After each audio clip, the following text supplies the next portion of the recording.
Hello, guys. Thank you very much for joining us. Welcome to the Upgrad webinar on leadership skills for future leaders. With myself, Tom Atkinson, I'll be hosting. I'll be asking some questions and directing us through this this hopefully very enlightening journey that we've got about management and leadership skills that is required. I head up the sales, so I'm Vice President of Sales for Upgrad in the EMEA region. And I'm joined, thankfully, today by Denis Oakley, the Chief Marketing Officer from LogChain. Denis, how are you? Good. Absolutely freezing here in the UK. I'd much rather be in the Southeast Asia where I've been for the last 15 years, but we can't have everything. Okay, yeah, no, I'd probably much rather be there as well. I'm currently based in London as well, so it is a little bit chilly here. We're just going to wait for people a few latecomers to join the webinar. As you can see our lovely faces on screen there. We'll go through a little bit of information about Upgrad just really quickly. For those of you that are joining this webinar that don't know Upgrad, they don't know us. We'll talk a little bit about that, and I'll provide some context, and I think it will make sense as to what myself and Denis go through. We'll then find out a little bit more about Denis and his background and the journey he's been through, and his career path, his education path. Denis is also a contributor of information and education, essentially, for Upgrad as well. So we'll hear a lot about that. We're going to talk about the significance of effective leadership in the 21st century, and then progress through management, how businesses grow, what's required to effectively develop your leadership skills and manage an organization in whatever you do. We'll then come to some Q&A. What I would like to say now is anyone who's joining this webinar live, please just in the chat box put where you're from, put what industry you're from as well, what you do currently, and that'll help us get a bit of an idea about how we might be able to direct some of the webinar specifically towards you. For example, if we've got a lot of people from the Middle East, the UAE, then we can start talking about a couple of businesses there. We can talk about and make reference to organizations that are going to make sense. Any specific industry, again, that works. I know Denis has got a huge amount of experience working with some major brands, so we'll try and direct it as best we can. Okay, Denis, we will get to a little intro on yourself in just a moment. For everyone who doesn't know Upgrad, I thought I'd provide a little context. We are an online higher education platform, and we provide industry relevant, rigorous programs that are designed and delivered and implemented with world-class faculty and industry from a wide range of universities and a wide range of industry sectors as well. Now, we merge the latest technology, pedagogy, and services, and we create an extremely immersive learning experience. What we want to make sure is that we make education affordable, accessible, and relevant wherever you are in the world. Denis, anything to say on that, and anything that sort of jumps out from what I've just said there about what we do and how important it is? I think I just talk from my perspective as a course provider, having done the digital business innovation, and a lot of the focus when we put the course together was how can we use my practical experience, the academic knowledge that we have, to give you tools that you can take straight back into your business and to make it really, really actionable. Because in theory, if you can't use it to improve the bottom line, improve sales, improve profits, or whatever your objective is not much use. And so this is what we try very hard to do in our course design. Absolutely. Well, thank you very much for that. So Denis, who are you? What's your background? Tell us all where or the journey you've gone through, where you've come from, where you're at the moment. Okay, I was a typical English person, and I did a totally pointless degree. I did a philosophy degree, and discovered that wasn't actually very useful for enabling me to get a job. So I went back, I did an electrical engineering degree, and then a master's in rail systems. I spent a number of years building safety critical systems on the railway, working for a number of big brands in the UK. Before, at about 35, I decided to do an MBA. I did it at Warwick Business School in the Midlands, which is where I'm from. And then for some reason, I'm not quite sure why I decided to become an entrepreneur. And over the next 10 or 15 years, I've spent a lot of time helping high growth startups funded by some of the biggest venture capital companies in the world get off the ground. And my speciality is in helping people have an idea, turn it into a valuable product, and then scale it up to the size where the company is about 100, 150 people. So I'm used to living in very chaotic environments where there'll have a lot of processes or control or structure. Somebody says it's a bit like herding cats. And so there's a lot more leadership rather than management. That management is also pretty important. Yeah, of course. I mean, that sounds like quite a diverse career from a master's in rail management and setting up rail infrastructure to the startup and scale up live from a marketing and growth perspective. I've worked in startups and scale ups before as well. I agree firmly that it is like herding cats a lot of the time. It can be very hectic, but that's actually something that I want to go on to now. That provides the platform to, well, essentially a requirement to have unbelievably well-grounded leadership skills. So just from what you've said there, what do you feel is the significance of effective leadership in today's world, regardless of what industry you work in? So the 21st century effective leadership model. I mean, I think that the latter part of the 20th century, people were talking a lot about leadership, and it's got quite deep-based. You have team leaders and you have HR leaders and you have executive leaders. And frankly, leader is another title that doesn't mean a lot. I mean, very early in my career, I spent some time in the army, and what leadership meant there was basically getting a bunch of guys to go and do something excessively dangerous, and a bunch of them were probably going to die or severely hurt. And they were going to do it essentially because you asked them to do it. And a lot of time in modern organizations, people do it because they're forced to, because they have to do it out of fear that they're going to lose their job, that you're going to be a nasty manager to them. And I think this is the key thing about leadership, is trying to build that relationship with your team so that they believe in you, believe in what you are trying to do together, and so they will really go a long way. And it's definitely a two-way play, and it's not a power relationship in the same way that general management is. It's something very different, and I think that is absolutely key to know and understand as we go into a much more decentralized workforce.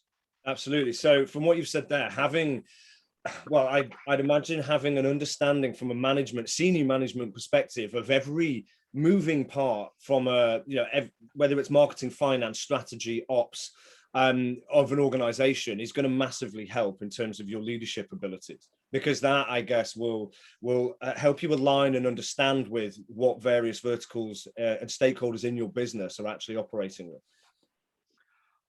Understanding the why, I think, is absolutely critically important.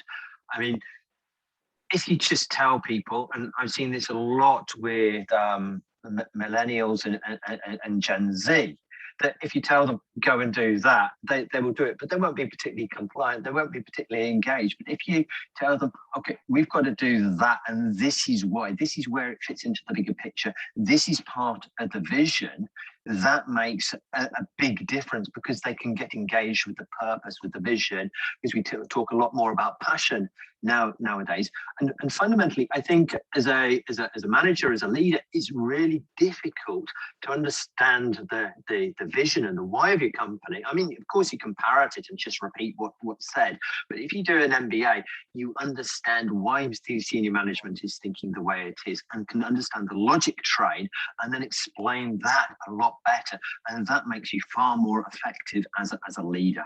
Absolutely. And just talking about that effective leadership, in your view and in your experience, how does that help businesses grow? How does that help that growth that you're driving at the moment? You must see it, I imagine, with every business that you work with as a consultant, or whoever it is that you've worked with previously in your career. But what is it about effective leadership that helps them grow? So, I mean, let me give you an example. I ran the operations for a food delivery company in Malaysia, funded by Y Combinator. I think they're one of the top VC firms. And I had a team of, I think, about 90 delivery riders, about 20 or 30 people in the kitchens and the ops. And they spoke amongst them sort of Hindi, Tamil, Malayalam, Malay, and Chinese. And the amount of those that I actually spoke was like that. So how do you lead a very disparate workforce? And what we had to do, it really was understanding where they were coming from, what they needed, what they wanted, so that we could really get everything out of them that we needed to get that growth, to hit the numbers, so that we get the funding for the next level, and getting them to work the 12, 15, 16 hour days on really low pay because they believed in the vision. And this is what you can do with leadership. If I'd tried a traditional management approach, it would have been, they wouldn't have cared. They'd have turned up and done their money's worth, or maybe a little bit less. And this is how you get the impact, because people trust you, they believe in you, and they know that you're on their side. And that's partly the difference between leadership and management. Absolutely. And I guess the traditional form of management that we know and understand is not necessarily relevant for the modernizing world. It's not necessarily relevant for globalization, especially. It's designed for optimized and stable situations, really. And what an MBA will help you do in terms of your leadership effectiveness and how that can develop with business growth is it allows you to change what you're doing, to change the norm, so that you're stepping out of the comfort zone and changing what your business needs to do to dominate in an industry, to overtake, to compete, and to, at the very last situation, on the bottom end of the scale, to survive, because it's an ever-changing world that, survival is absolutely crucial before growth. Exactly. And I mean, I think one of the really good things about the MBA is it gives you different management and leadership models. I mean, you've got all these clever guys in universities coming up with theories, and most of the time we don't see them out on the ground as managers, because we're too close to the rock face, to the coal face, whatever you call it. And I remember one that was very powerful when I was at university. I came across this idea of servant leadership. So traditionally we think of management, if you can see my fingers making a triangle, management's at the top and all the workers are at the bottom, and power flows down. But this guy, Warren Bennis, flipped it on its head and says, right, okay, the leader is at the bottom and he works for everybody else. The leader's only job is to enable everybody else to do their job really well. He works for them. They don't work for them. And just being taught that opened my eyes that there are lots of different ways that you can be a leader. And you just don't have to be the leader or in the same way that you see people on TV or in films, or you see in books, you see in the work environment. You don't have to copy them and do what they do. There are other models out there, and you can literally, it's like Forrest Gump, life's a box of chocolate, and you pick what leadership style is going to be appropriate for the type of work that you're doing. So sometimes I'm very collaborative, being very friendly, getting everybody to work well. Other times, when it's a very operational business, it's like, okay, it's time to be a hard ass. It's time to focus. What is the right leadership for the situation that you're in? And the MBA gives you different models, lets you choose which one is going to be best. And that enables you to be a far, far more effective executive. Absolutely. I couldn't agree with that anymore. I've been managed throughout my career by some absolutely fantastic leaders at the very top of my organizations. And some of them have been very inspiring. Some of them have been hard asses. Some of them have been more nurturing. But it's the flexibility and adaptability on what each individual requires and how they need to be managed. It's not one size fits all. And that's what I found sometimes quite challenging in my career, is for myself, adapting to what other people need and how they need to be led, how they need to be inspired. You mentioned these specific qualities and traits that an MBA is going to help you with. It's going to make you be a lot more of an efficient leader, but a lot more inspiring, and it's going to help you essentially develop your leadership skills across the board. Are there any specific qualities and traits that you want to talk about that that you've developed in your career that has added value to you in your leadership roles? Well, there are loads. I think there are probably more than we've got time to talk about. But there's three points that spring to mind are vulnerability, humility, and the ability to say, I don't know.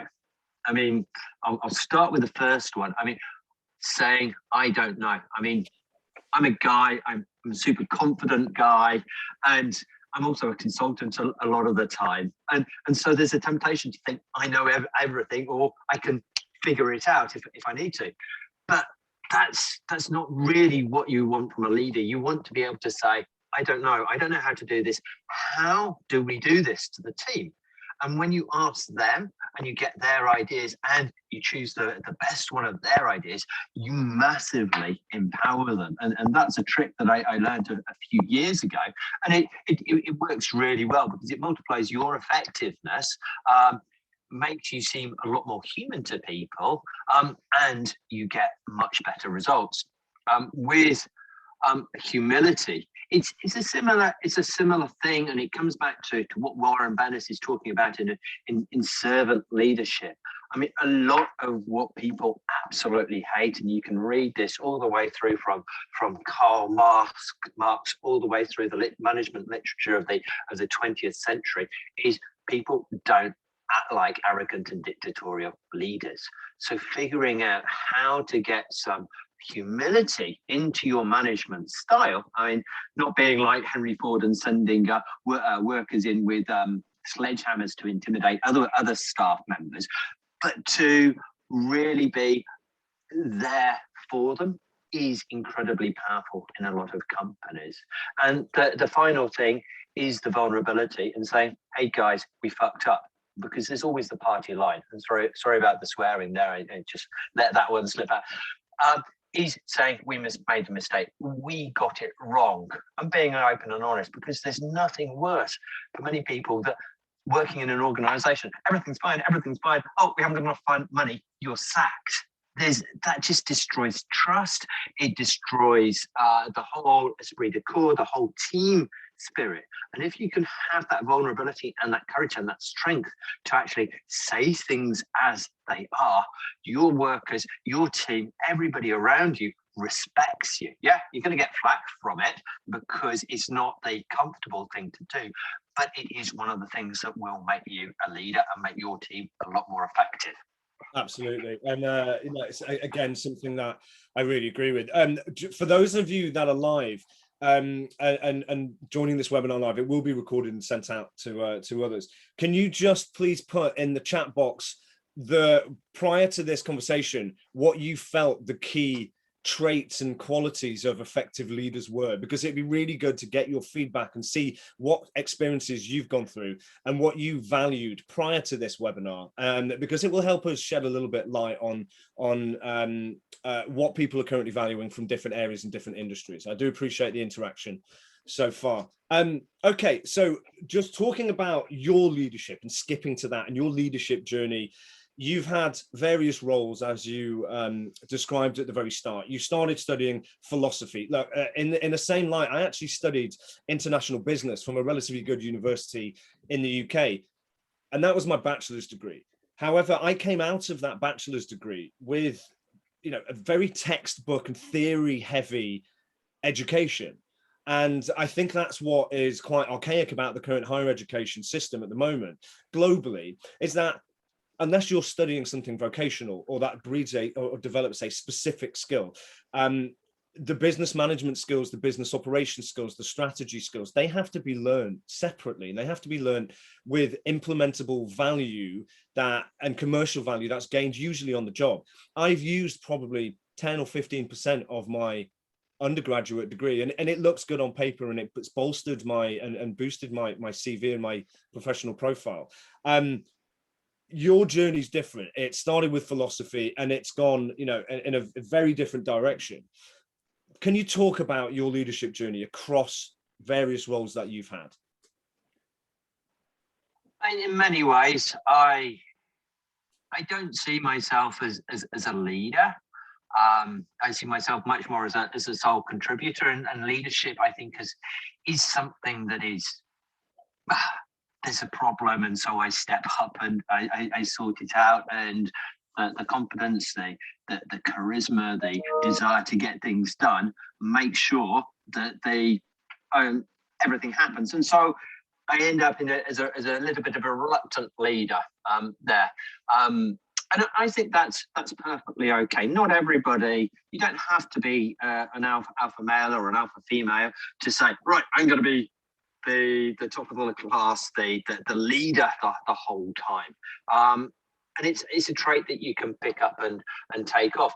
And so, I mean, I've had some pretty horrible experiences as leaders. I've had to close down startups. I've had to sack whole teams, and that, I mean, breaking people's hearts to make that happen, and trying to do it as humanely and caringly as possible.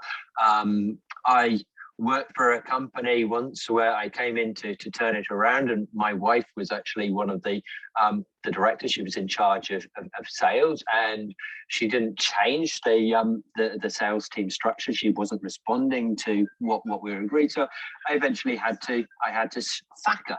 And that was very difficult. I think that was quite an awkward dinner that you had later on that evening. Yeah, I couldn't really sort of ask her, sort of, how did your day go, my love? It was a little bit frigid, and so it's learning that when it comes down to it, you have to be tough enough to make the decisions that need to make it, and it's very easy to be soft and avoid conflict, and I'm particularly like that. I don't like conflict, but when it needs to be done, you need to stand up and do the dirty stuff. You don't send other people out to do it. I've got a friend in Malaysia. She works for a big tech company that starts with G, and none of the managers will go down and sack people. So she's always deputed to go down and sort out the fires, because there is that moral cowardice that they're not prepared to do the uncomfortable stuff. And frankly, if you're a leader, you get your hands up, you put them down the sewer pipe to clear the blockage out, to show everybody else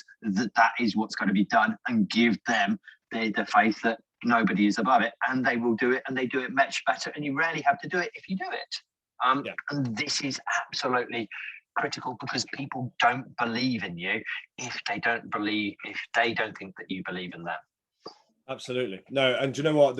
I think with the way inclusiveness is going as well, you need to make sure that you're leading by example. There are going to be people that you will hire with a huge amount of ability and skill in various areas, but if you don't have an understanding of how to display delegation, how to display openness, creativity, but also how to display how you get your hands dirty and lead by example, that leadership doesn't really develop, and it doesn't really inspire others that much. We've had a question come through, which is actually right on point. You've got a diverse background in terms of where you've worked geographically around the world. This is from Mayuri. She's asked, does cultural difference, or do cultural differences affect the leadership style? Oops. They do. Let me just I'm running low on battery. Let me just put the charger on so it doesn't end embarrassingly. Just bear with me a minute. Okay. I'm going to say I don't know. Yes, it's obviously yes. I mean, when you're doing your MBA, I mean, you'll come across people like Hofstede who talk about different cultural dimensions and how different cultures respond differently. Germans are really direct. Americans are very blunt. English say, "Oh, that's an interesting idea," when they mean that's absolutely stupid and it's bound to fail. When I've been working in Southeast Asia and in the UAE, I found that you have to be very, very different styles with the different ethnic groups, or the different cultures rather, because otherwise you don't get particularly good responses. I mean, I tried British management styles for about 5 years in Malaysia, and I didn't get particularly good results. It was only when I started going up much more on this sort of communitarian approach and making sure that nobody ever lost face in Malaysia, that I managed to start getting really, really good results. And so you have to figure these out. And it happens both on an individual basis, on a team basis, and a business basis. And I think one of the things that's really worth saying is possibly the most important thing that you can remember is culture eats strategy for breakfast. So you might have the best plans, you might have the best value proposition, you might have the best company on paper, but if the company is a snake pit, if people don't like each other because it's being managed rather than led, then it's not going to perform. And so everything I've said so far is all about how does leadership make a great culture?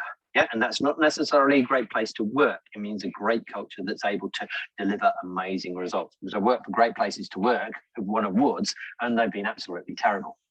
Yeah, no, absolutely. And I think that leads on to the second part of that question, which is, how does a leader try to be inclusive in a multicultural or diverse workplace? Because my experience working with major international companies and having teams of my own located around the world is it does become challenging. You do have to be aware, very aware culturally of the diversity in your team. And you have to be able to, or be prepared to go out and understand in depth what people value, what motivates people. And that can be on an individual basis, or it can be on a team basis, it can be on a geographical basis. Have you had the same experiences? I mean, one of my clients is an Islamic fundamentalist venture builder. And so basically everything that they're doing is funding Islamic startups who are taking the Quran and delivering it in a tech environment. And so there's a lot of cultural stuff. So basically having no riba, having no interest in any way, shape or form in a financial services business. A lot of this is quite difficult for me to get my head around. And I'm always sort of going bang and sort of making mistakes because I don't quite understand the culture. But that relationship has now gone on for 5 years. And so despite as many mistakes as I've made, I've been humble and accepting that I do make mistakes. And quite often I'm going to have to backpedal and say, whoops, I'm sorry, guys, I didn't get that wrong. Can you teach me more? Can you help me understand? And in that case, I've gone back to some of the hadith to actually really understand what it is that I need to know in order to be able to deliver what I need for that team. And so going out and learning, trying first to understand before making yourself understood is absolutely critical when you're working with teams of very different cultures. Well, actually, moving on to that, what you've just said there, I think it's the perfect time to bring in a little bit more about the actual MBA. What is it that, I'll rephrase this. You've got an MBA, you've hired MBAs, I imagine. I've hired MBAs, and I've worked alongside a lot. Some have been great, some have been not so great. How does one look upon an MBA in order to provide them with a 360-degree understanding of leadership? So I think there really there are two parts of or maybe three parts to an MBA. There's the technical knowledge that you're given by the teachers that you pick up during the course. Then there's the classwork, and I'm not quite sure how Upgrad does it, but working together as teams to put things together, that brings it a different aspect. And then the third aspect is working the network. Who do you get to know? What opportunities do come together from the MBA? And I think it's very obvious that only one of those is knowledge-based. The other two parts are human-based. And if you want to get the most out of your MBA, is figuring out, how am I collaborating more with other people? How am I working with them? How am I developing my leadership skills so that we can do more? I mean, certainly I know people in my MBA, very clever, very smart, no leadership skills whatsoever. They'd have been brilliant as part of a team, but they were excluded because they couldn't come together to build something for the common good. And that's really what I think is very important when you're doing the MBA to keep in mind. Absolutely. And the kind of the next part of that question I would like to talk about is along the lines of how important is an MBA in terms of developing skills in different areas that you might not have exposure to be an effective leader, for your career growth. And it ties in with a question we've had, is how you build leadership skills over time. In my experience, you've got with an MBA, and this is certainly what Upgrad offers, you're going to study effective leadership, risk management, strategies or strategic management, business development, digital innovation, sustainable growth, strategic thinking and planning, financial planning, marketing management. So how does an MBA get you the skills that you need to be effective? And most people, when they're 25 to 30, are about as technical as they're ever going to be. Yeah, that is where your level of technical expertise is at the highest level. At the same time, that is when you're most blinkered, because you know a very little patch of the world very, very well. And as you go up the ladder, you need to understand your business in a much wider sense. So you can't progress up the operational tree unless you know a lot about operational strategy, operational tactics, thinking about ideas from other companies that you can be using in yours. Once you get to the further up the operational tree, you can't progress any further unless you know enough about sort of finance and HR and marketing and sales. As you go up another level, you need to know more. And what the MBA does is it gives you that knowledge so that you can be talking cross-silo, cross-function with people from different departments, understanding them. And in some ways, and this is where, bringing it back to leadership, this is helping you to solve a lot of the problems that are endemic to larger organizations of sort of very difficult silos and people not cooperating. Because you've done an MBA, you understand your silo, you understand their silos, you can bring them together to make the whole organization more effective, and inevitably you get rewarded for that. That's where there's a premium on MBAs. Absolutely. I mean, understanding the different silos is fundamentally crucial for any business to grow, for a business leader. And in my experience, if you are building a business or you work in management, you are hiring people that to work in your finance department or to have a finance function that are finance professionals. You hire marketeers or marketing professionals to run your marketing department. As a leader and as someone at the top of an organization or looking to aspire to be at the top of an organization, as you said, you need to be able to understand all of those different silos. It doesn't mean that you have to go and work in finance to understand it. It doesn't mean you have to work in marketing to understand it from a managerial perspective, but it means that you are able to communicate effectively and map and plan and sort of develop growth strategies and transformation and change strategies because you have that understanding and because you can communicate effectively. Is that what you're saying? Pretty much, and that is absolutely key to, I think, the MBA and the value that we bring, because you understand the big picture, you understand the holistic picture, and if you don't understand it right away, you've got the toolbox to figure it out.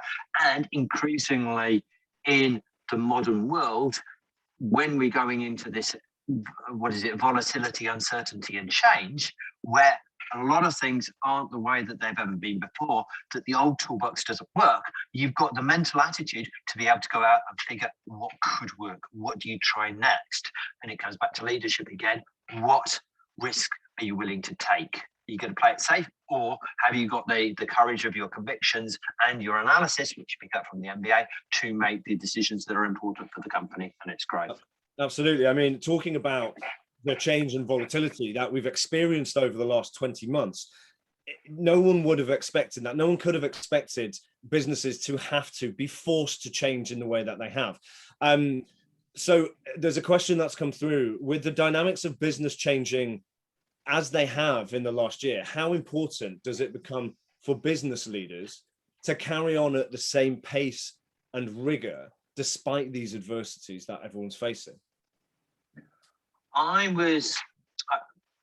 slightly off, but I was reading about the Italian invasions of Austria in World War One this morning, and they attacked Austria. They had a new campaign every 3 months, which was about twice the rate of other countries, the Germans or the English, and the Italian soldiers were absolutely exhausted, and they started mutinying and breaking down before anybody else.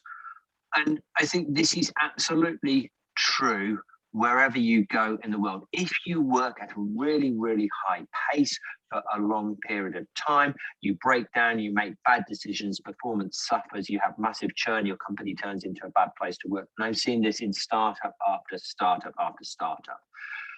You can do a push. You can always do a push. But each push comes at a cost.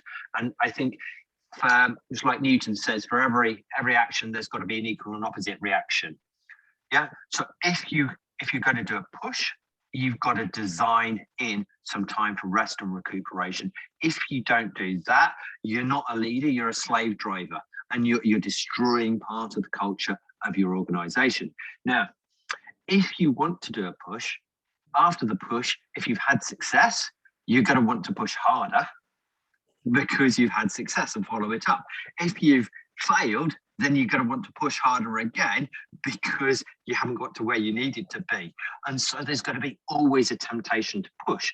So my argument would be, in general, you should push very, very rarely, because COVID is unique, but actually, in most years, there is some unique factor in most industries that is disrupting them. Yeah.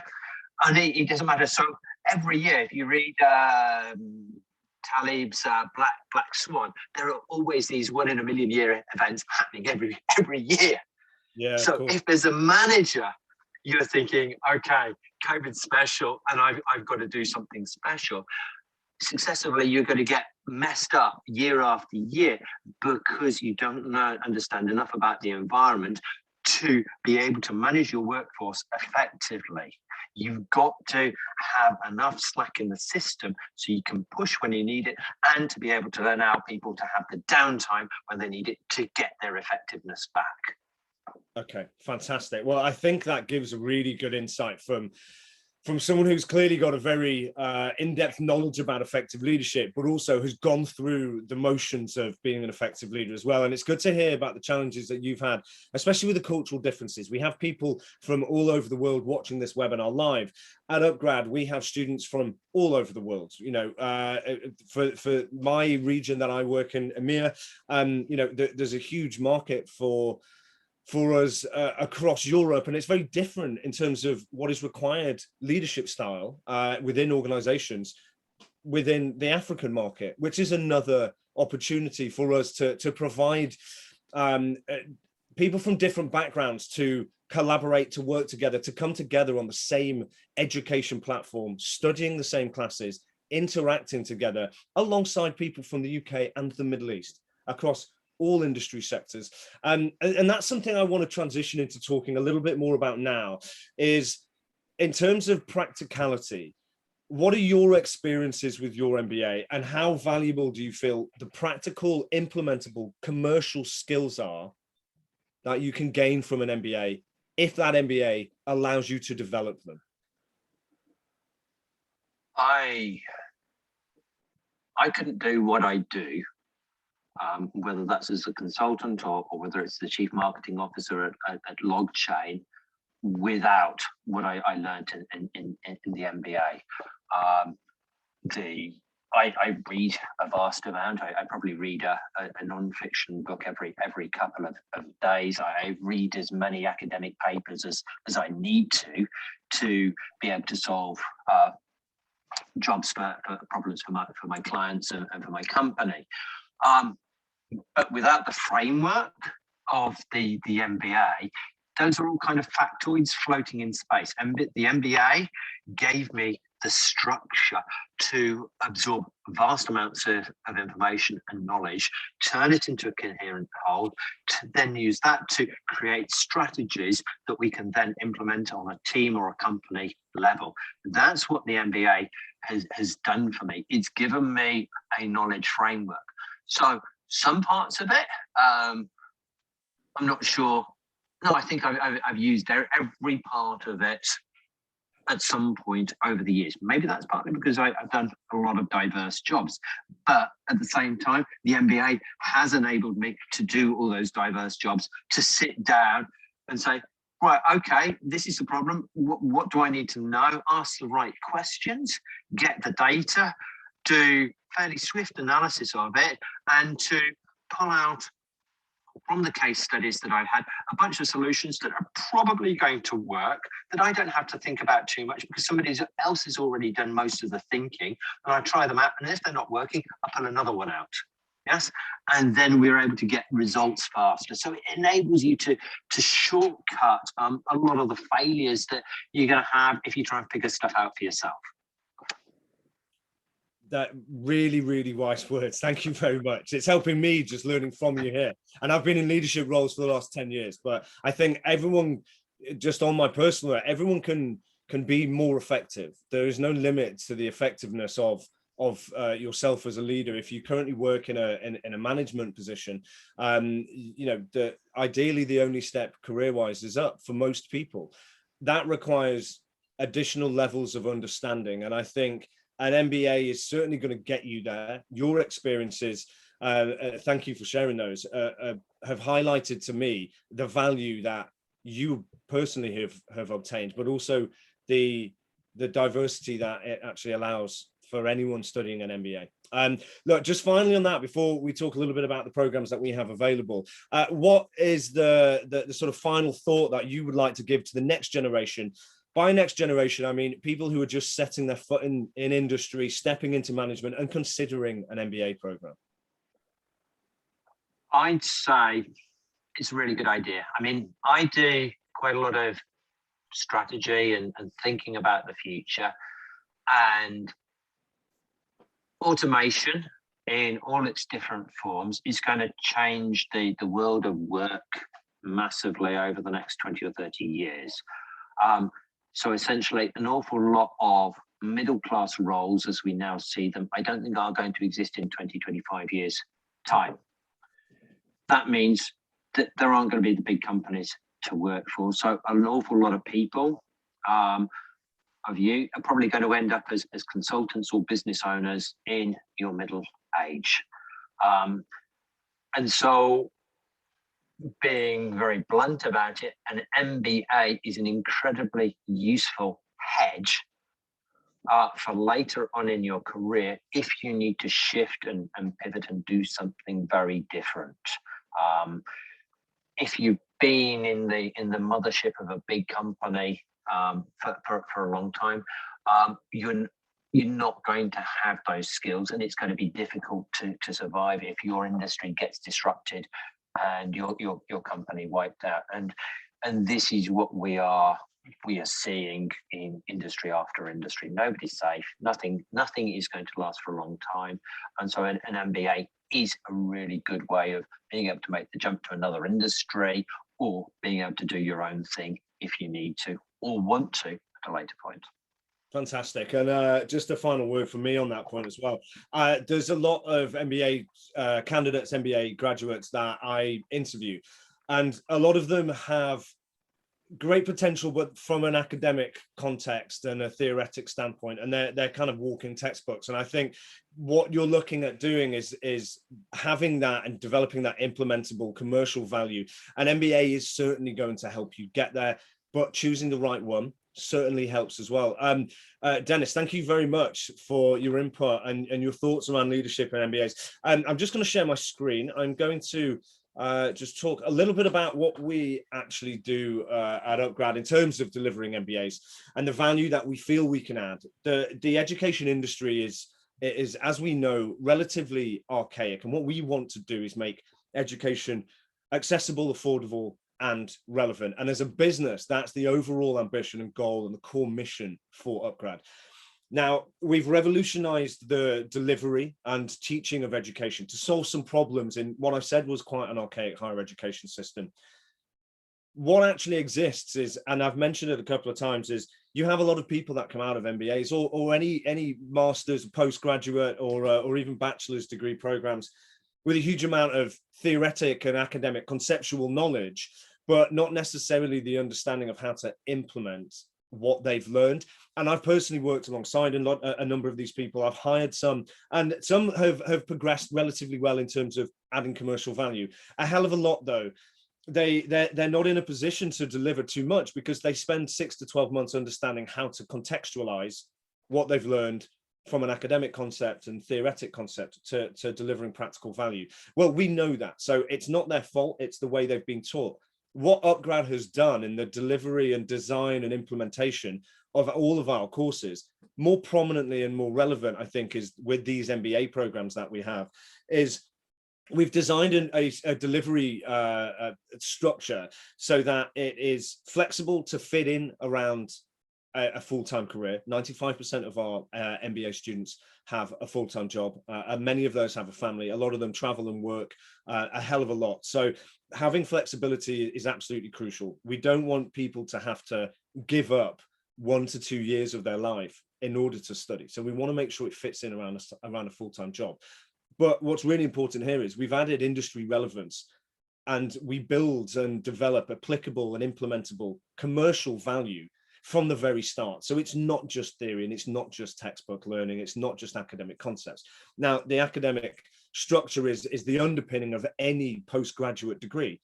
But what we want to do is bridge the gap between education and industry. So we help you contextualize the learning that you go through from an academic standpoint to bridge the gap so that when you graduate with your MBA, you are able to hit the ground running and you understand how to implement everything that you've learned.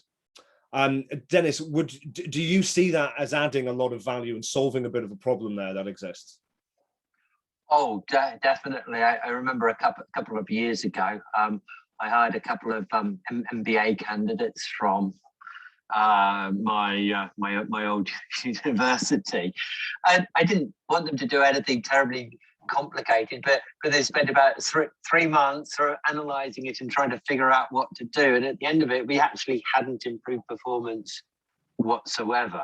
And what you actually want is to get stuff done. You want change. You want people to create change. And so by having an MBA that gives people the frameworks, gives people the intellectual context and proof to go out and solve problems, but also the ability to hit the ground, to solve them, to start making a difference, not from day one, that because you need to understand what you're doing, otherwise you're going to cause a mess, but very quickly to start improving the company's bottom line. Because fundamentally, if you're not improving the company's bottom line, why are they hiring you?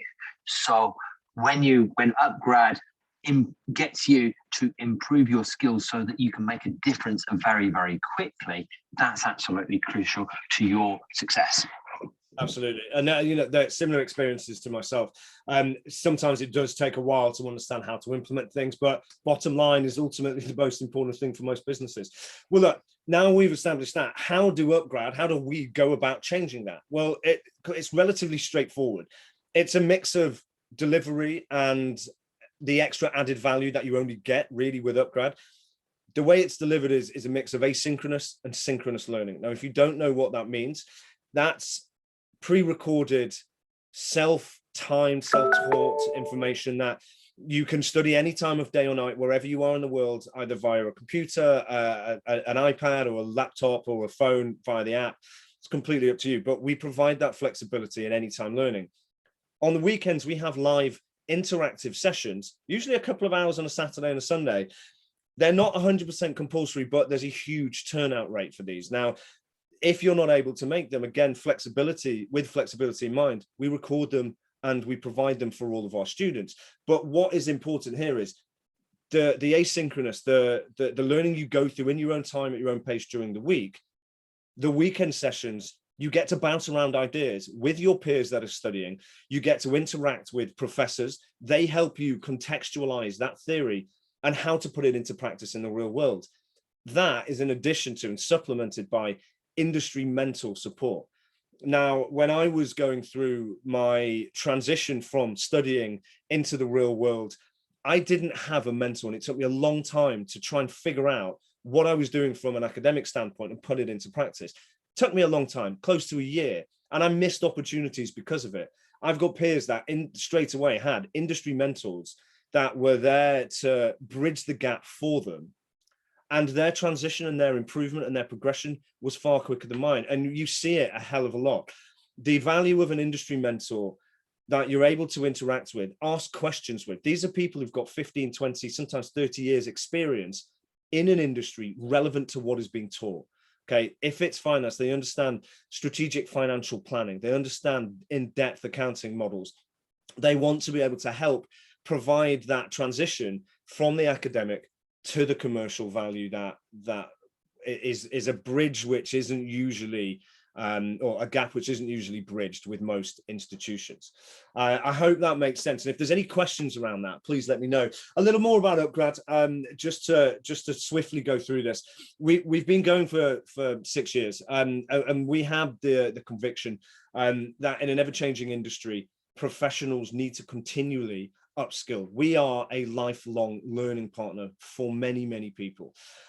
Since then, we focused on building industry-leading online learning experiences, and we collaborate with top universities. The two I'm going to mention today are two absolutely incredible MBA programs that we have. That there are some questions coming through about this now. The first is an MBA with Liverpool Business School, very highly ranked university in the UK. And for those of you that aren't based in the UK or have never studied here, the UK and the US and Australia are absolute sort of gold standard in terms of education delivery and education recognition around the world. Liverpool Business School, a couple of little highlights. You actually get dual alumni status, and we can talk about this in a moment, Dennis, because you mentioned the network and the importance of that network throughout an MBA.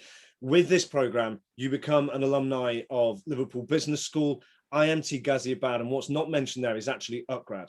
Now, we have over 1 million learners from all around the world. Okay, we onboard 50 to 150,000 learners for various courses per year. The offering in terms of management programs has increased so drastically that being part of just the Upgrad alumni alone adds a huge amount of value. What's your thoughts surrounding the network that you come out with an MBA program?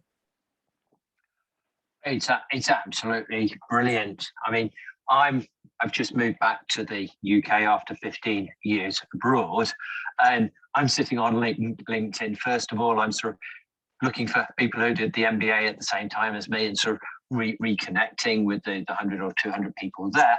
But then I'm also going out and sort of thinking, okay, who did the MBA at the same school that I did it at, and connecting with them.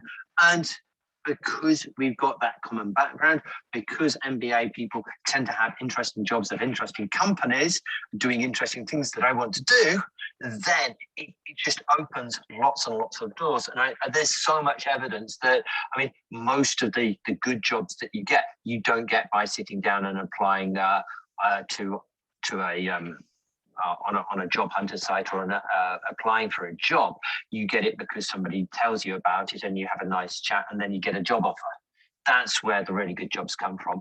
And this is the door that the MBA unlocks for you. There are other networks out there, but the MBA one is the best business. Absolutely. And, you know, there's been people that I've hired through the management programs that I've gone through as well. And it's, I'm a firm believer in developing a professional network as soon as possible, because the added advantage when you hit any sort of, or you're looking at any sort of management progression and leadership roles in the future, it's undeniable the value it can add. So just to highlight, dual alumni status from Liverpool Business School, which is Liverpool John Moores University, and IMT Ghaziabad, as well as Upgrad. And as you know, Upgrad partners with a number of leading universities around the world. That's been on screen for a while, so I'll skip on. The subjects that you will learn, we actually spoke about this: leadership, engagement, and people performance, risk management, digital business innovation, leading change for sustainable futures, growth strategies, marketing, strategic thinking, project management. Absolutely crucial for anyone in a leadership position to understand. And as we've discussed, understanding and having a significant viewpoint and understanding of different silos within an organization is absolutely crucial for effective leaders. The minimum eligibility for this program, a bachelor's degree and 2 years of full-time work experience. Skipping on to the next one, the final option that we've got for you that we want to talk about today is the Masters of Business Administration, the global online program from Deakin Business School. Now, Deakin Business School is ranked 29th in the world for this year's QA rankings in terms of a business school. That is absolutely unbelievable. Now, to have access to this program online, okay, 24 months, to have the added value that Upgrad brings to the table in terms of career support, in terms of industry mentors, the flexibility in study, it's undeniable that it's going to be you're going to be very hard pushed to find a better opportunity to upskill. Top 1% of business schools worldwide, but as we said, it's number 29 in the rankings. You earn a postgraduate degree or postgraduate diploma in management from IMT Ghaziabad, who we collaborate with for part of this program. Deakin Business School is dual accredited, international recognition. There are a lot of people from around the world listening to this live, and if you are listening to this on a recording, I think something to highlight for all of our MBA programs, the two that I've mentioned especially, we have a leading Australian university, a leading British university. They are internationally recognized, and that's something that we pride ourselves on, in that wherever you're based around the world, wherever you're looking to move to, if that's the opportunity, whatever organization, whatever industry, the degrees that we offer in terms of MBAs, unbelievably highly regarded globally. Okay. Just to skip through, we have 24 months for the program, but again, very similar in terms of the subjects you will learn: business growth strategies, strategic thinking, business strategy formulation, financial strategies, developing high-performing organizations, and more. The final thing that I will talk about is the eligibility here. A bachelor's degree with 50% marks and 3 years of full-time work experience. If there's any questions that anyone would like to chuck in the chat box now, that would be fantastic. Dennis, is there anything else that you would like to add before we wrap up? No, I don't think so. I'm good. You bombarded me with questions so far, but I'm sure there'll be something else or that will come up in the Q&A. Wonderful. Well, guys, thank you very much for joining this live. Dennis, thank you very much. Your insights have been absolutely incredible. I've certainly learned a lot, and hopefully those that are watching this either live or recorded will be able to get an insight into what it takes to be an effective leader, how an MBA can get you there, and then also what we can do at Upgrad to help any student on their journey, regardless of where you're from and what the direction or path is that you want to go in. But as I said, it's been absolutely wonderful. Thank you very much. We will reach out to everyone who's joined us live. If you have any questions, please do not hesitate to get in touch. Thank you very much, guys. Much appreciated.